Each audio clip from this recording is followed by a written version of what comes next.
मेरा नाम मोहम्मद रियाज है। मैं ज़िला मंडी बावलदे का रहने वाला। 4 मेरिया बेटियां ने, एक मेरा बेटा है, वो 6वीं पढ़ता है, छोटा है। मेरी बड़ी बेटी की शादी है। मजदूरा बंदा होके मैं कुछ जहेज तैयार कर लिया। मेरी बड़ी बेटी की शादी है तो 10 दिसंबर ने शादी है। थोड़ा बड़ा जहेज बना लिया मजदूरा बंदा होके, थोड़ा बड़ा जहेज बना लिया। बर्तन लैन की हिम्मत कोई नहीं। अल्लाह की ज़ात ही कोई सबब लाने वाली। अगर कोई सबब लग गया मेरी बेटी के जहेज वास्ते बर्तन आ जाए।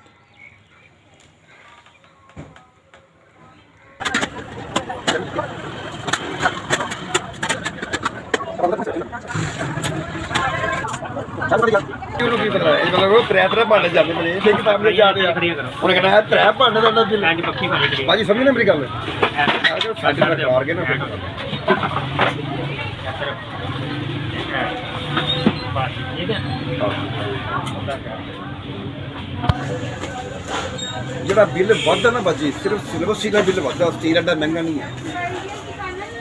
ਹੈ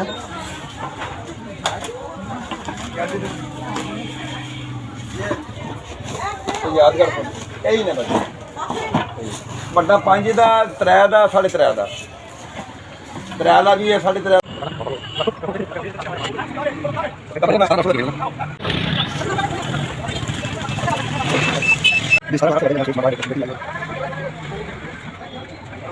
बहुत बहुत शुक्रिया, बहुत बहुत मेहरबानी। 17,800 रुपये का मैं बच्ची का बर्तन ले लेने। अल्लाह ताला तुहान खुश हो, आबाद रखे। और मैं दिली दुआ करना अल्लाह ताला तुहान चौखी चौखी चौखी अपना गरीबां की इमदाद करने की तौफीक अता फरमाए। मैं दिन रात तुहाडे वास्ते दुआवां मंगना, अल्लाह ताला तुहान चौखा दे।